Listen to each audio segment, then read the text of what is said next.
Researchers are getting closer to creating robotic hands with the dexterity of human hands. The hands are so realistic, they too have dropped their iPhone in the toilet.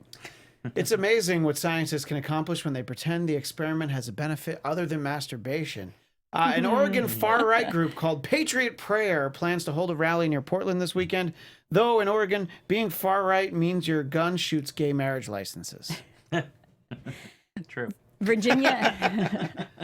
Virginia Democratic candidate Leslie Cogburn has called out her GOP opponent, Denver Riggleman, for what she calls being into Bigfoot erotica. All I can say is it's nice to finally find a Republican candidate with whom I can see eye to eye. Sunday marked 100 days until the midterm elections, so that gives you less than 100 days to get camera ready for your next selfie with an I voted sticker. Scott. Another truth. A 25-foot, 330-pound statue of Jeff Goldblum has been erected in London to celebrate 25 years of Jurassic Park. So between that and the giant inflatable baby Trump balloon, London is turning itself into a huge Spencer's Gifts. The idea that the Jeff Goldblum statue was erect just was disturbing to me. But anyway, there was a lunar eclipse on Friday, but unfortunately it was only visible from shithole countries. The Trump Report starts now. You're tuned in to AfterBuzz TV, the ESPN of TV talk. Now, let the buzz begin. Yes, welcome to the Trump Report. I'm Christian Bladt, joined as always by our mirth master. I'm trying to think of funny ways to say person who writes funny stuff. Tamra Brown. Mirth master. I thought that one was being thrown at Scott. No, I like Mirth Master. He's also a mirth master. Kind of say it a few times fast. Yeah. It's fun. Sure. Tamra Brown, and of course, Scott Moore, the S-Man. That's right. Chelsea on assignment, lawyering. So she is not with us, but she was going to be. Doing an important public She's service. joined Mueller's team. Yeah. Yes, exactly. You know, I wouldn't be surprised. She would definitely put the time in. Anyway, so much to talk about. Some fun, some not. But I thought it would be great to start off with our friend Rudy Giuliani, who says that he's revealed now, sort of, well, I was going to say surprisingly, but, you know, he called into Fox and Friends. I think they weren't looking for him, you know, but it's like, it's Rudy again. I mean, Should we take the call? Yeah, I think we have to. He's just going to call back. Because what if we don't take it? Then Trump's going to get mad at us. All right, fine. Hey, Rudy, you're on the air. What's up, buddy? You know. Long time no talk. Yeah, and it's like. Good to hear from you. What now? Yeah, no, I get it. Yeah, Derek Jeter's a gift. Great.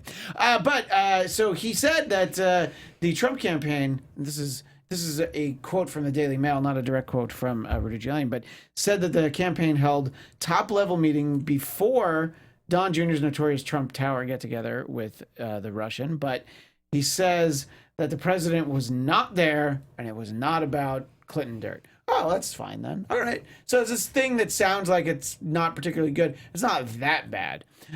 So that's fine. Now, Scott, we always talk about nothing's ever surprising. We're not allowed to be surprised by anything on this show. But it can be surprising when somebody says something like this. And I mean, it's not explosive. It's not a bombshell. Other things that involve explosions. But just your thoughts when you hear it. Is it just like even Rudy should know not to, just keep it a little closer to the vest, right? No, it's like, why would you even bring up this other meeting that they weren't even talking about? It just seems suspicious. Like, what's the point? It's like, yeah, you have meetings every day. Like, why bring up that meeting now 2 days before? And I mean, we'll get to it in a little bit about the no collusion. And yes, so what if there was collusion? It's not a crime. It's just, it's kind of like, it's just getting more and more desperate. Because, a couple months ago or whenever it was now, could have been a couple years ago, it feels like. But, it started out with like, oh, no, that meeting was just about adoption. And there were no Russians. Then it became like, oh, no, there was some things going on. There were a couple Russians, but nobody really talked about any dirt. Oh, but then Don Jr. talked about a little bit of dirt, but it was no big deal. And, his dad never knew. Then it's like, oh, no, his dad knew and helped write the response. And then it became like, oh, but there's no collusion. and now it's turning into, oh, so what if there was collusion? It's not even a crime anyways. I'm like, it's getting more and more desperate and as we they're going move back along. and forth between whether Donald Trump knew or not. Right. Yeah.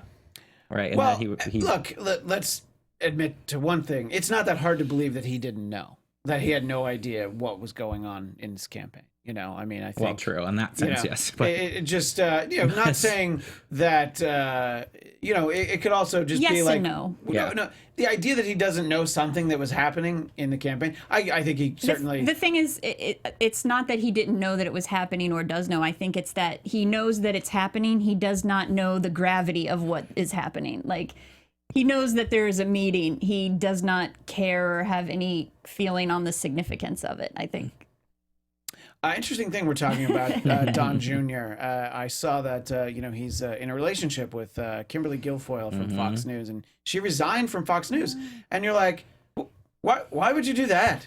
You know, you're just like literally in bed with the Trump family, as opposed to just figuratively. Yeah. But it's like, I feel like you have a little better insight. You know, why leave now? This is when she'd be really interesting as far as I'm maybe concerned. she's ready that maybe Sarah's finally leaving, and she's thinking that she'll be next up if she can already be out of the Fox gig. She can roll right into that gig. And not to turn this into TMZ, although that is my dream.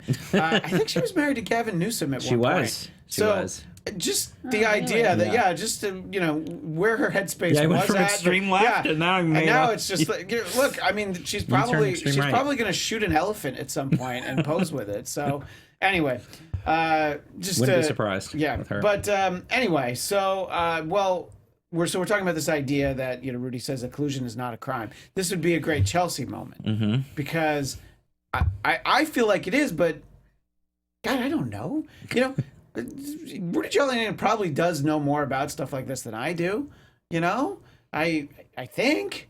I mean, I know better than him when you shouldn't talk about things, in front of a microphone. But what have we collectively as a panel heard? Tamra, I'll start with you. What have we heard about this? Every indication is like, collusion is really bad, but is it illegal?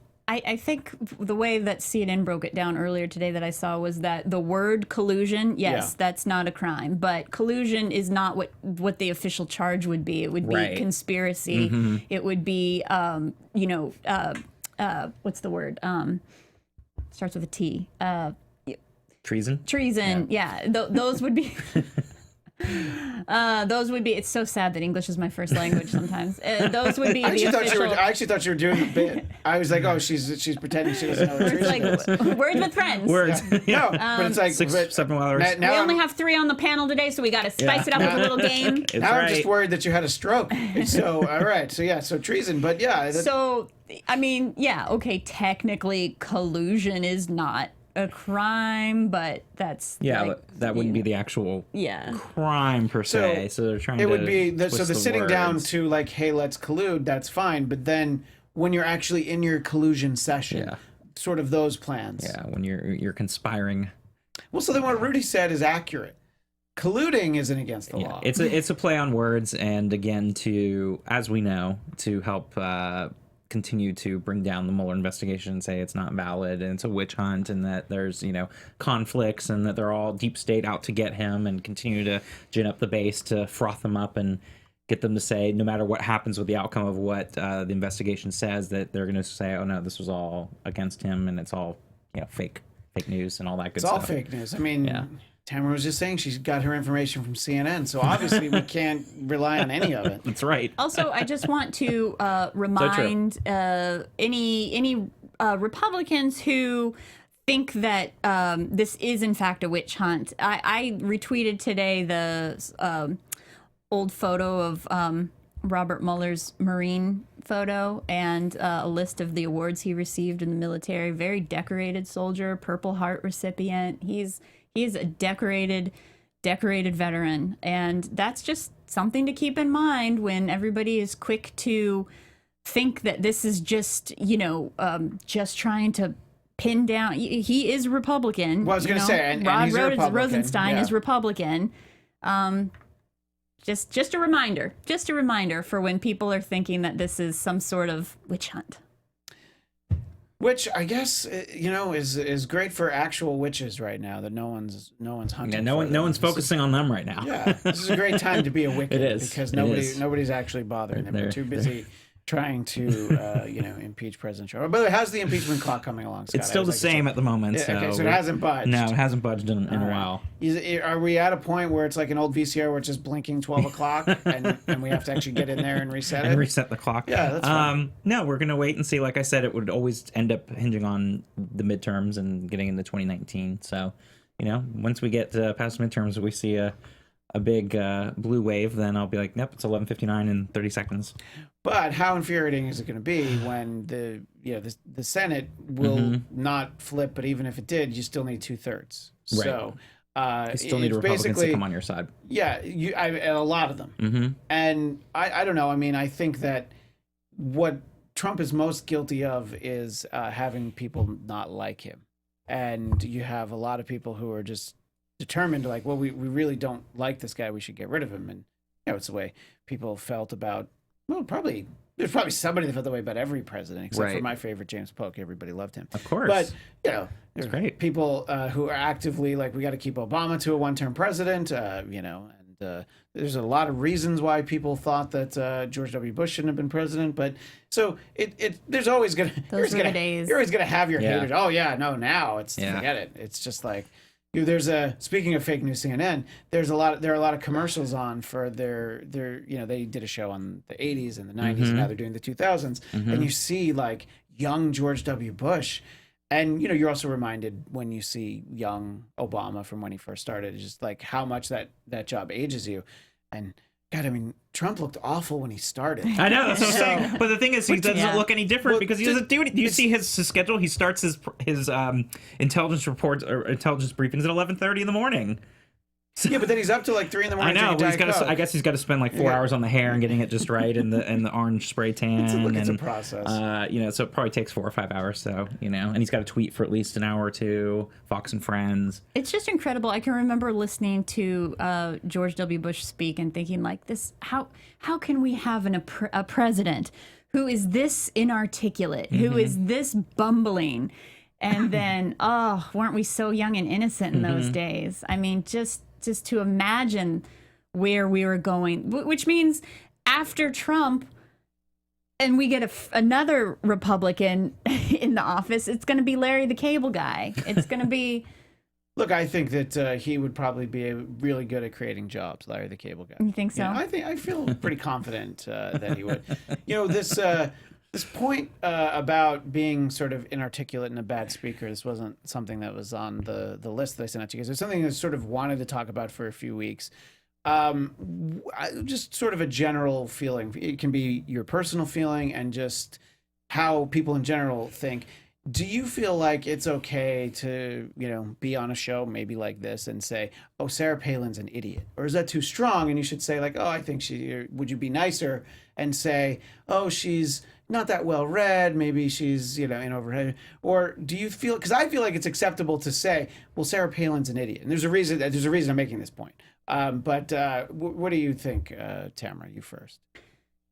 I haven't, and I haven't called President Trump anything other than inarticulate, a poor speaker, fifth grade vocabulary. I've said those kinds of things. I feel like that's being pretty diplomatic about it, because to just say if I have the opinion he's an idiot, he's an oaf or something like that, I feel like that's, I mean, what the ultimate point of what we're talking about here is to share an opinion with somebody who may have a differing view. They're not gonna be all that welcoming to what you have to say if you put things in that term, I guess. But that being said, I was thinking about Jeff Sessions on the way over here, and he, I think, is pure evil. So I don't know. I walk it back. I think can you be pure evil when you do feel like oh man, there's just a lot of things that aren't firing in there in his head. You know, You think he's like more mentally unstable than just I think that evil soul? I think it's like a 47 card deck that he's playing with. You know, you can get through most hands in most games, but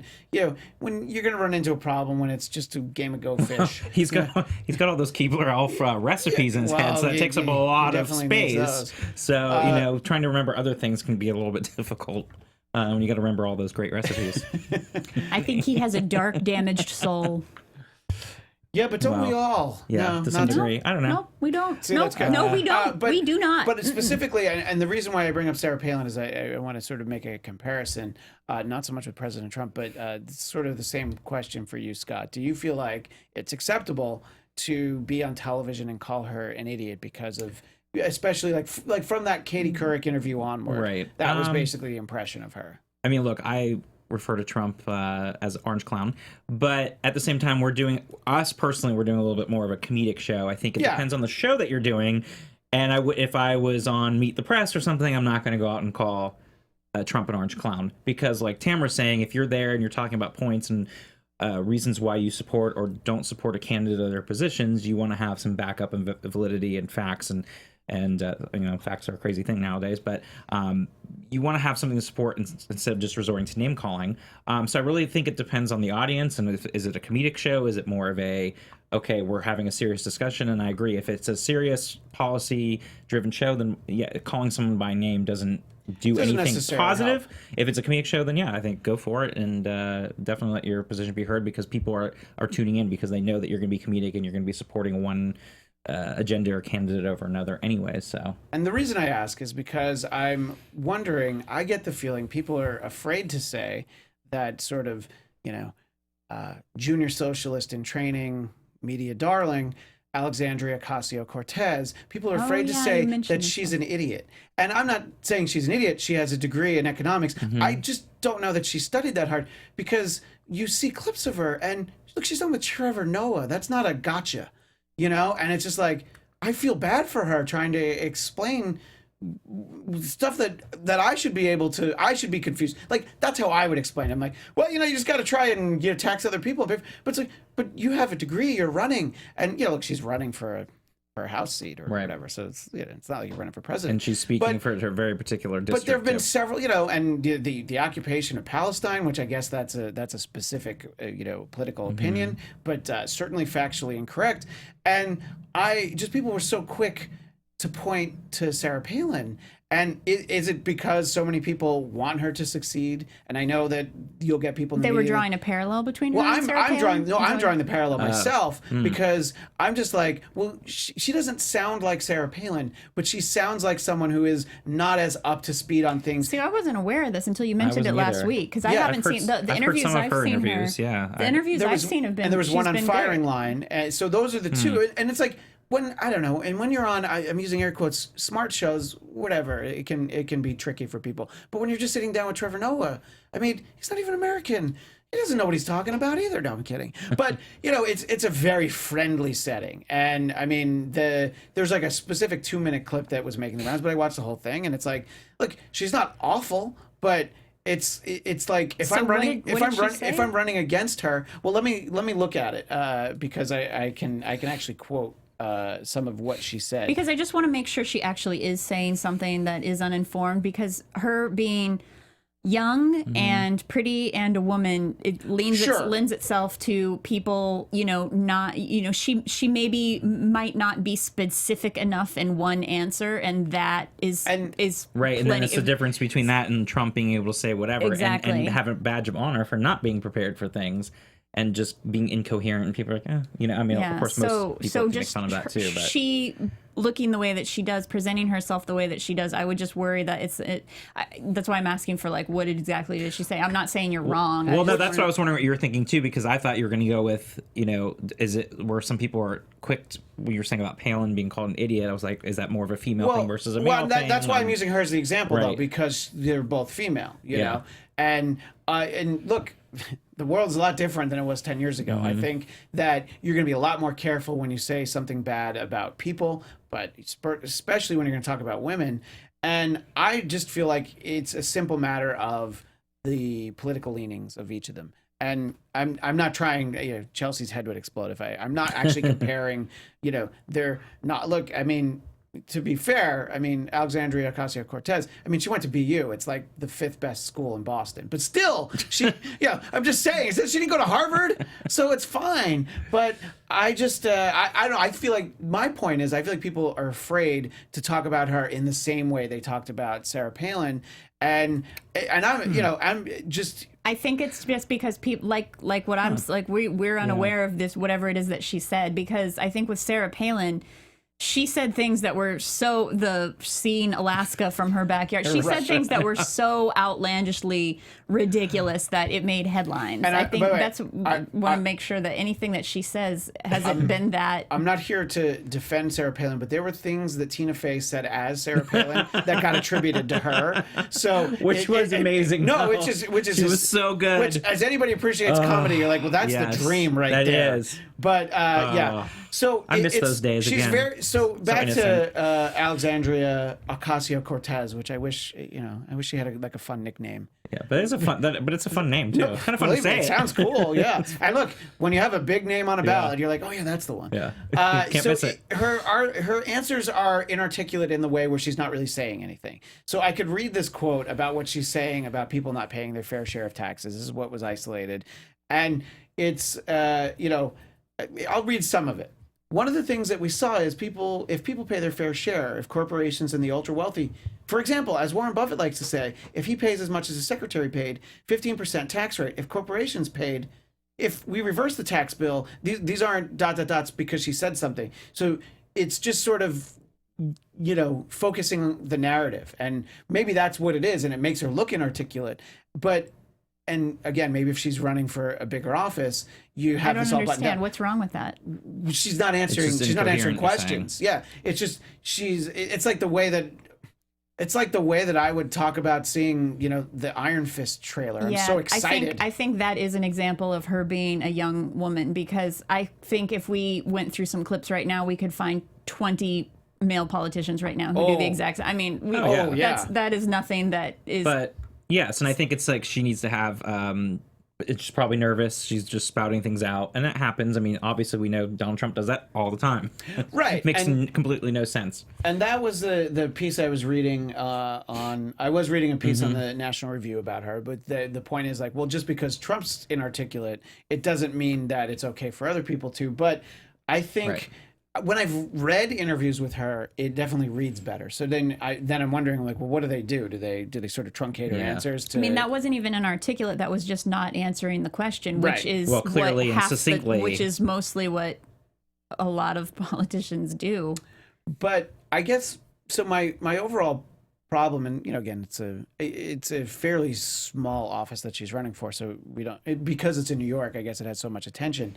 But I just think that, say this is the beginning of a trend and her answers are seeming a little bit more comedic, I feel like people will be afraid to really, make fun of her. Is somebody learning an impression of her on SNL for the fall? Maybe not, because again, it's a small seat. But I don't know. I was just sort of wondering. I think until she says something that is completely ridiculous, we need to cut her some slack, because that wasn't there was nothing out of the ordinary in that answer at all. I don't think. But I'll say, and I'll ask Chelsea to watch. Let's all watch it for next week and just see. And look, some of it is like, who knows how many times she's been on television. It's probably not going to be that many. Right. So there's definitely going to be those butterflies and things. But nobody expected her to win her primary, and so all of a sudden it's just like it's all house money for her. So even if she doesn't win, it's. Well, before fast forward 10 years, she could be Kimberly Guilfoyle. It's true. And got several book deals and everything else. You never know. Anyway, so that was more something I had thought about talking about, but wasn't really prepared for, but because it sort of came up. It's an interesting point. Yeah, I meant to ask about that since we brought it up briefly last week. Yeah, I think it's definitely something that... and our Scott Brown is pointing out that Sarah Palin never said, "You can see Russia from my house." She said a variation of it. Yeah. Which inspired what Tina Fey said, which is actually what I was saying. So she said something very close to that. that because she's in Alaska, she's very close to it. But she did not say the words. You can see it from my house. It's true. But thank you. You can see it from down the street from my house because she's just a block away. And thanks to Scott Brown, who knows a few things about being in the Senate. So we always appreciate hearing from him. Anyway, one of the things I wanted to talk about though is a lady who has been in the public eye for a little bit longer than her is Ruth Bader Ginsburg, saying she feels like she's got at least 5 good years left, which, by the way, if she believes that, God bless her, that she thinks, because she's 85, or am I wrong on that? Yeah, she's going to be 85. She's going to be 85. So she feels like until 90, I'm good. And I feel like if she's going to say it that way, she must feel that way. And I'm sort of reminded, the podcast that I work on, the Dennis Miller option, we had AJ Benza, who is well known for being a sort of a celebrity reporter, but he knows Donald Trump really well because they used to run in the same circles and dated the same woman at the same time. But anyway, he had a conversation. Yeah, exactly. He had a conversation with Trump before he actually ran, and what he said to him was, "Why do you want to do this to yourself? Like, how many good summers do you think you have left?" And without missing a beat, Donald Trump said, "I've got 30 good summers left." So he's definitely like in his mind. But look, there's nothing about Donald Trump that makes me think that he doesn't really think that he's going to live to 100. Right. I mean, look, and with that diet and the shape he's in, why couldn't he live to 200? But I mean, his dad lived to be like 93 or something, and that was a while ago. So that was before Diet Coke. That's true. But presidents seem to be beating that longevity record now every couple of years because it was Ronald Reagan, then it was Gerald Ford, now George H.W. Bush, and Jimmy Carter's right behind him. So not saying that that Trump will necessarily, but the longevity, because presidents get great health care. Figure that. And so they have access to the great doctors and medical stuff. So I wouldn't be surprised. But what's going to happen if she doesn't? Well, what are people going to do about it? I think she's doing that to reassure her liberal base that she's not going anywhere, because they've already seen that with the retirements recently and the stolen Supreme Court seat back in 2016. So I think she's doing it as a way to reassure them that she's going to be here through after 2020 election. So that way the base doesn't freak out. If she's wrong, what are we going to do? and so the reason I mentioned it, though, is she's very specific about 5 years. And look, I don't think anybody's going to say it's impossible that Trump gets reelected. There are definitely people who feel it's unlikely, but it's the idea of him being elected in the first place seemed so unrealistic. So it won't take much for him to still be president in 5 years. So what does she do then? She's like, well, I have 5 good years, and then 5 four that aren't so after. great. Yeah, but she might be basing it on the fact that she's not the oldest Supreme Court justice. There was a Supreme Court justice who was serving until he was 90. So she might be basing it on being like, I'm going to be. Well, yes, but I think she's just trying to get through the election, and then maybe after election, she'll be like, I have 5 more years after this. If he was to win re-election, then she can say that. And I think it's just now to make her liberal fans know that she's sticking around. At least her plan is till after 2020 She election. knows we need this sort of. She knows she just has to throw us a bone because we're so worried right now. That's what I appreciate it. Yeah. And it's been discussed in a number of places. But do you think that obviously it's in hindsight it's easy to think about it, but with the advent of hindsight, should she have resigned in 2014 when Obama could have replaced her, and it, in theory at least, would have he would have gotten to pick a replacement that actually would have been put on the court? I mean, I can't. I mean, it's like it's answering such a her, hypothetical, the speculation of the hypothetical, because maybe she feels great and she has, and she. I mean, she's got 5 good years now. Look, I mean, so maybe that would have been 7 good years. If Hillary Clinton was president, I think maybe she would have felt more free to be like, I can retire now at 84, 85. January 22nd, she would have been like, all right, hey, this has been fun. Yeah, I think back at 2014 or whatever, she was 70s and probably thought, I'm feeling great. Like, let's keep going. So I think it would be hard to say back then. Had she Hillary won, she'd be enjoying a cigar after every dinner now. But now she can't. She's like, nope. Got to make sure I keep an eye on the ticker. It's true. Do you feel like, I wonder if there's political action committees and just organizations that are really vested in keeping her healthy. Yeah. And like, don't eat that. Yes, monitoring her 24/7. Look, I hear that and I'm like, oh, God bless her. That she, I hope I have 5 good years left. But that's what I'm saying. But if you don't, like, nobody can do anything if she doesn't, So it's like, hey, you're just saying it to make people feel better, but something happens. clearly you can't do anything about it. So it's really just to She could be hit by a bus tomorrow. Right. You know? Oh my God. So Stay away from buses, I guess is what you. And look, if Trump replaces her, it's obvious he's going to replace her with Rudy. So, so you never know what those votes are going to be. He is hoping. it would be amazing if he did, because there hasn't been, if you go back even for the past several presidents, going back the past 30 plus years, you can see that really only 2 have been picked. So I already feel like, okay, Trump's gotten his 2, he's done. You know, going back to a lot of 8-year term presidencies, Obama, Bush Jr., and you can see that a lot of them happen at the beginning of their terms too, just coincidentally. But going back to even George H.W. Bush got 2, Ronald Reagan. So Ronald Reagan had 3, but you could see that technically you don't usually get that many. So 2 seems to be the average lately. So he would be definitely batting above average if he got that 3rd one. So statistically. Yeah, well, done. it's certainly something that I think a lot of people are keeping an eye on, and he's got enough of a challenge with this one right now to replace. Yeah, but as we've discussed, it sure, you know, it doesn't seem like it's going to be. I feel like it's going to happen. Let's put it that way. You know, it could take a little while, but could be the Bork thing though, back in '87, which that's was true. the one that, you know. So President Trump says that he would certainly meet with Iranian President Hassan Rouhani, and without preconditions. And the reason why he says that is interesting, because the idea that President Obama said anything of the sort was a major scandal. But I certainly, here's the thing I agree with that President Trump says is, I'll meet with anybody. There's nothing wrong with meeting. I mean, he's already met sort of the one guy that you figured that they wouldn't meet with, which was Kim Jong-un. So once you met with him, it's like, well, why not? You know, it's not gonna hurt. You know, the idea that Putin can come and play tennis at the White House, that's a little different. But, you know, you're gonna go some, you know, neutral party and meet with people. I don't know, Tamra, is there some reason why it's not okay to meet with a crazy person in the Middle East? Why would it not be okay? Man, I don't know. Maybe. Or is it just the idea that Trump's okay with it means, okay, there's got to be something wrong with it? Well, there's got to be something, you know, he's got a new hotel he wants to put in Iran, and whatever ulterior motive these meetings really have behind them. But, you know, I'd say there's nothing, after Putin and Kim Jong-un, there's nothing. If only we could get Dennis Rodman involved in this one. We might have to. Well, you know, this follows the same blueprint as with Kim Jong-un, Right, where exactly. he antagonized him on Twitter. And I mean, to President Rouhani, what he wrote, and we talked about this last week in all caps, never ever threaten the United States again, or you will suffer consequences, the likes of which few throughout history have ever suffered before. We are no longer a country that will stand for your demented words of violence and death. LOL. Yeah, No, and now that 2 weeks actually wasn't later, that. That last part wasn't. I'm ready to meet with him.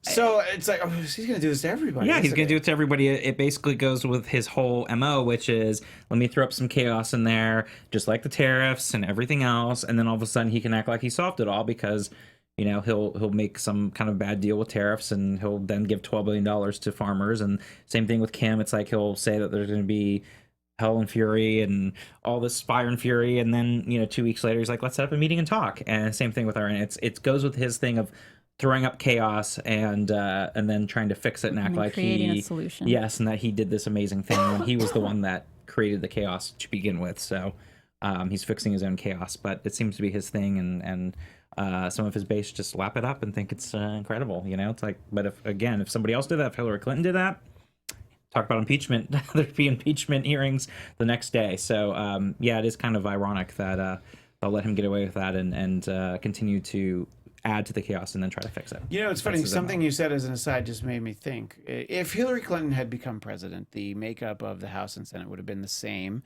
and she would have been, you know, president for about a year and a half now. She'd probably be impeached by now. I'm not even saying because she did anything. You know, I'm not making those allegations. Well, no, because that's the they whole very point. well could have just done it by because now. again, you don't have to have done a crime to impeach a president. So Right. really, it's up to Congress to be like, well, we can impeach the president for almost anything.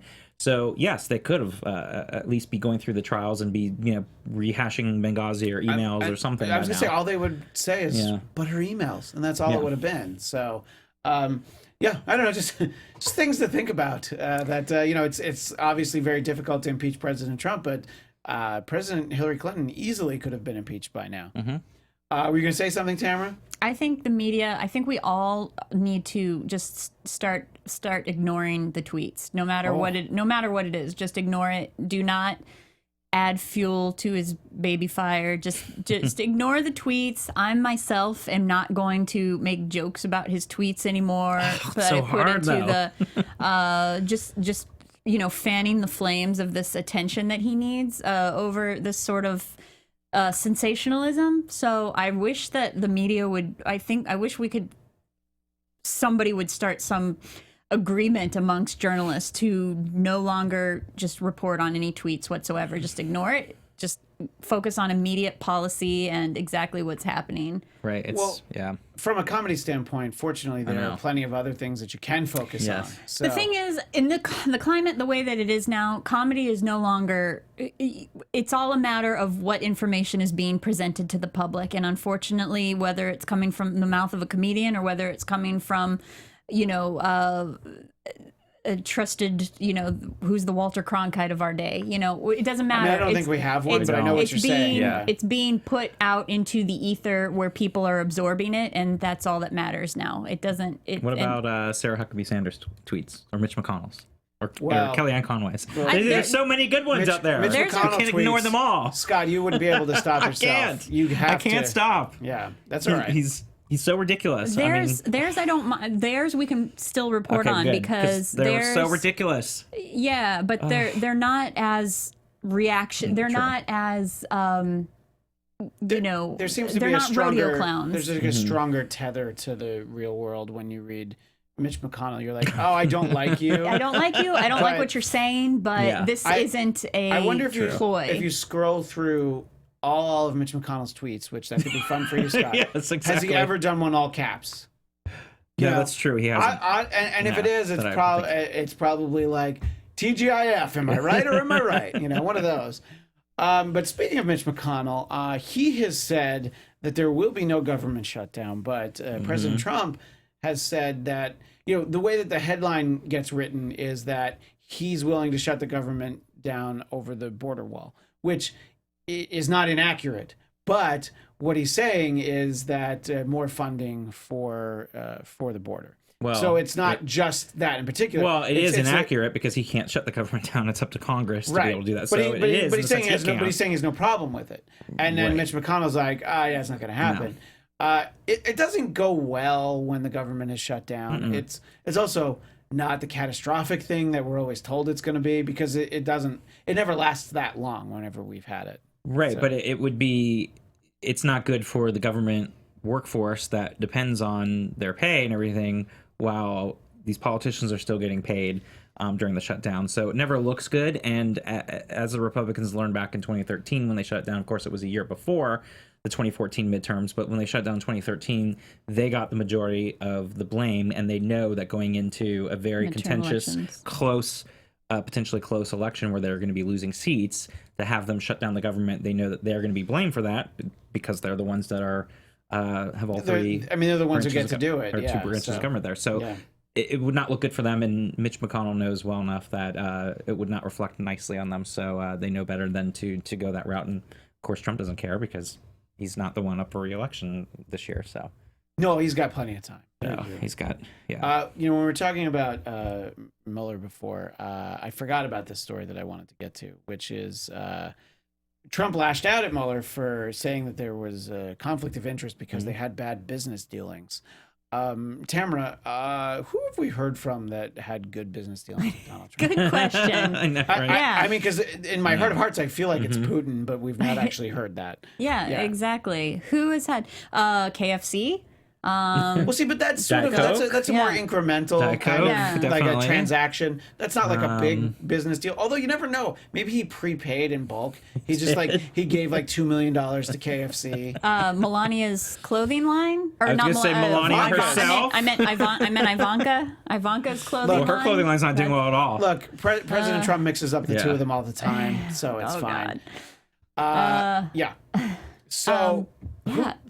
I know, So it's that, so the that's idea a that good you trick go into question. business, I don't know. you get into business with him, and it's like, well, it didn't go well. It's like, no, of course not. That's why, like, every time any Republicans like, he's a brilliant businessman. I mean, people are still saying that, and it's like, do you pay attention to anything?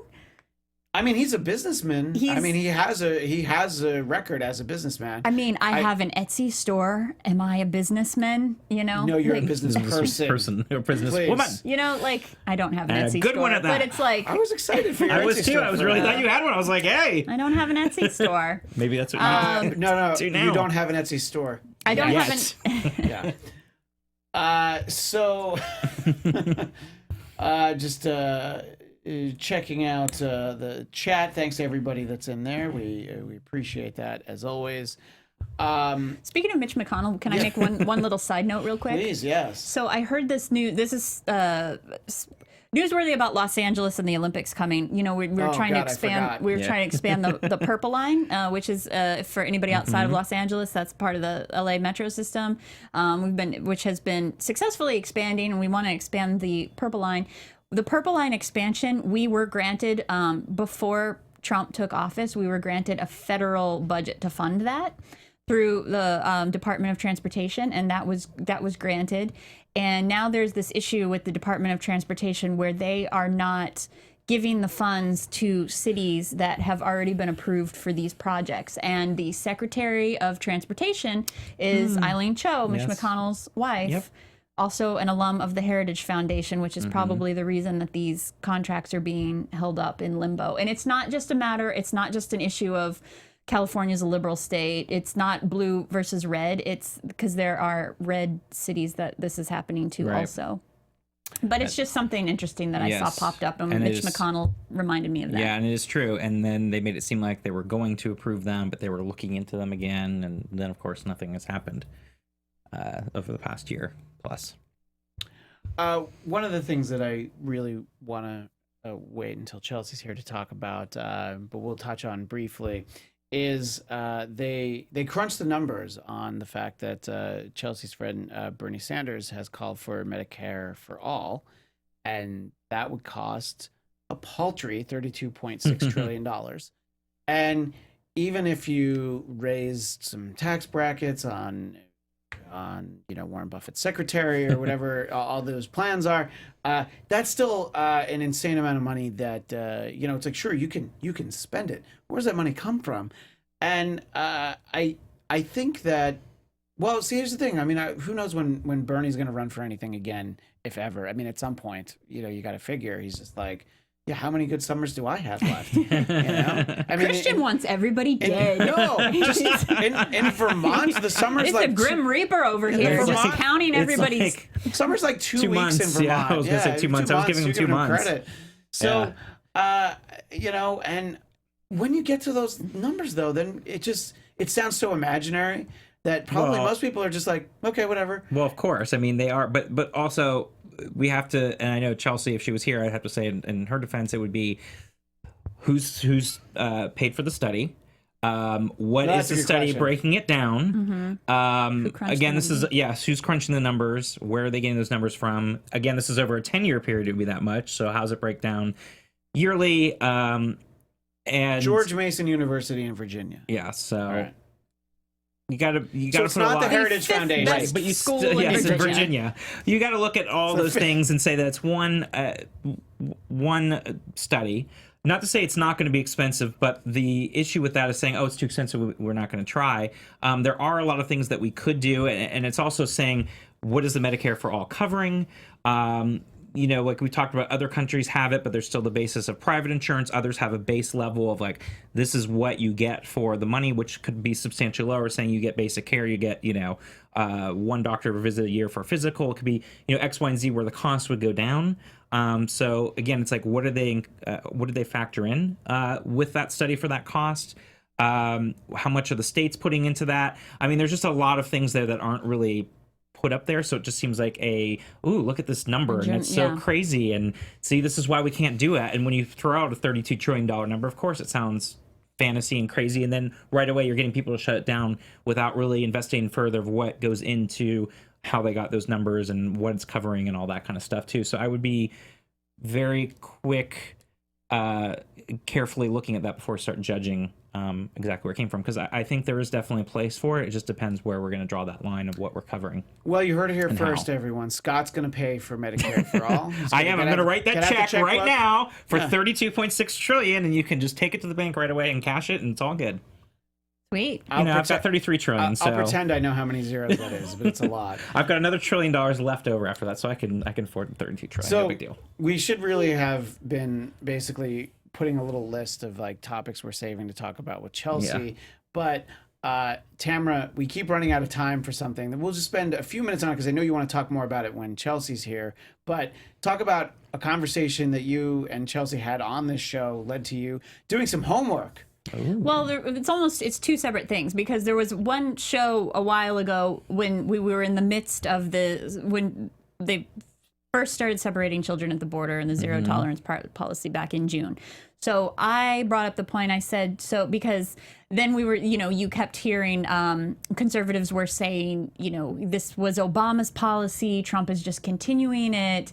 And I think on the panel I said one day, like, well, what was Obama's policy? What was Bush's policy? You did. And then we said, like, well, why don't we do some homework and figure out what the immigration policies of previous administrations were and how it compares to now. So there was that assignment. And then somehow intertangled in that, if it was the same show or a different show, when, Chelsea first brought up that the reason that Central America, there's so many immigrants from Central America, is because of the devastation that the United States has caused in that area. And, obviously I agree with her, but I wasn't very informed on that. And at the same time, all summer long, I've been engaging in social media discussions, arguments with Republicans so that I can have a productive conversation. Not that I'm thinking that I'm actually going to change somebody's mind on social media, but that I need to learn how to inform myself so that when they say they throw something at me, I can, have a rebuttal.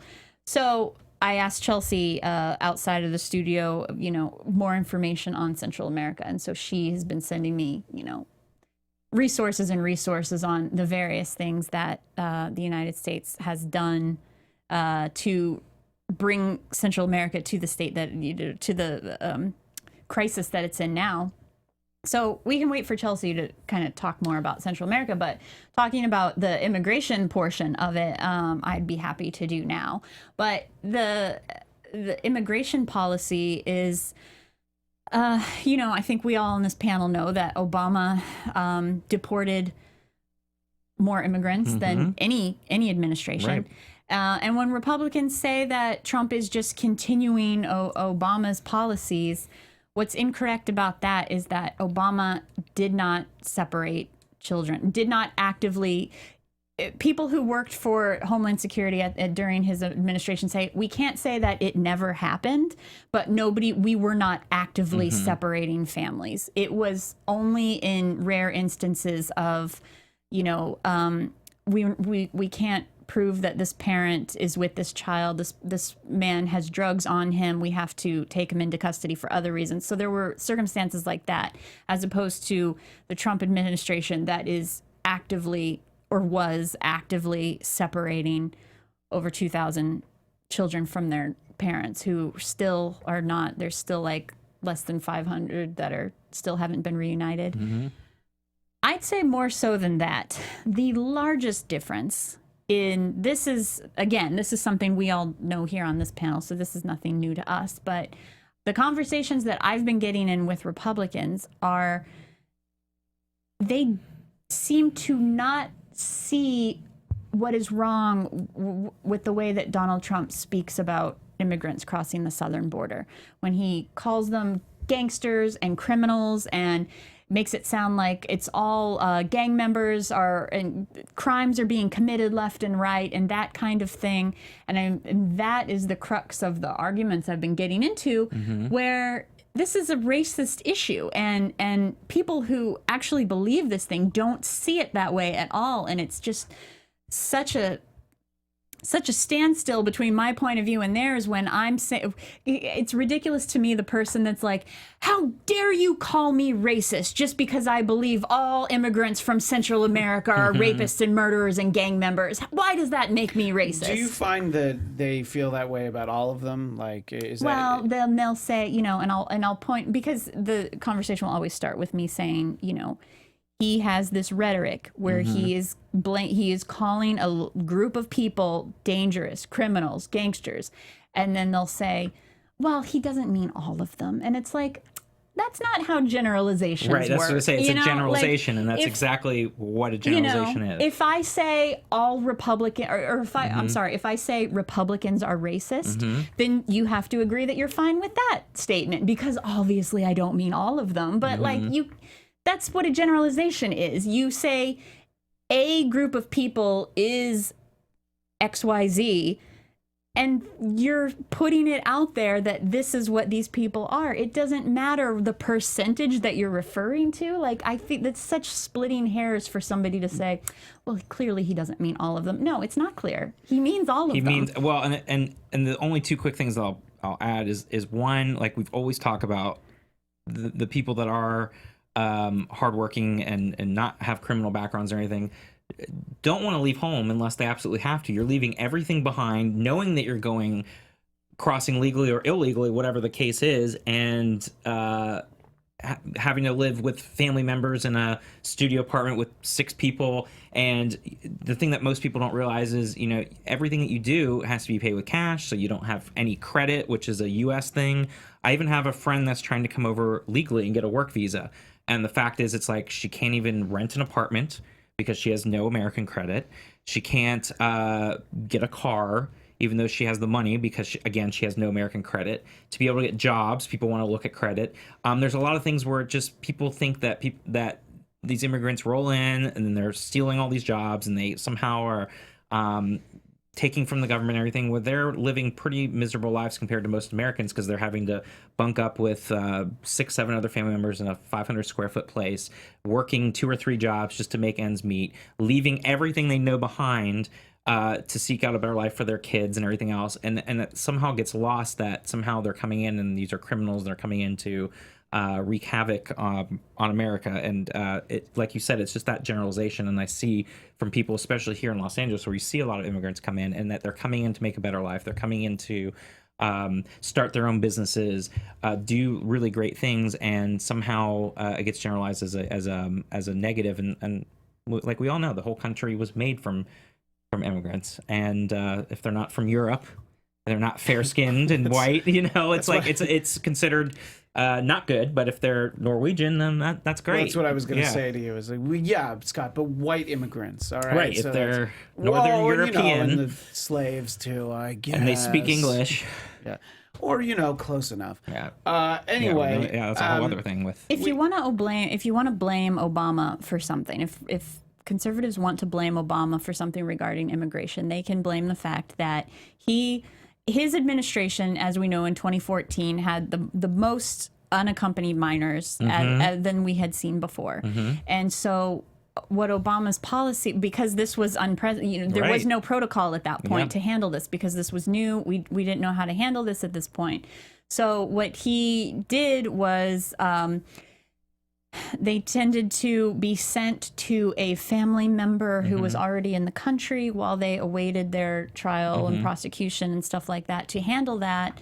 So what kind of happened was they sort of got a pass, and in no uncertain terms, you know. So that sent the message that, well, if you bring kids with you, it's more likely you're going to get in. So, you know, if you're going to blame if you're going to point your finger at Obama, point your finger at that. But, you know, realize that this was an unprecedented thing that he had to tackle.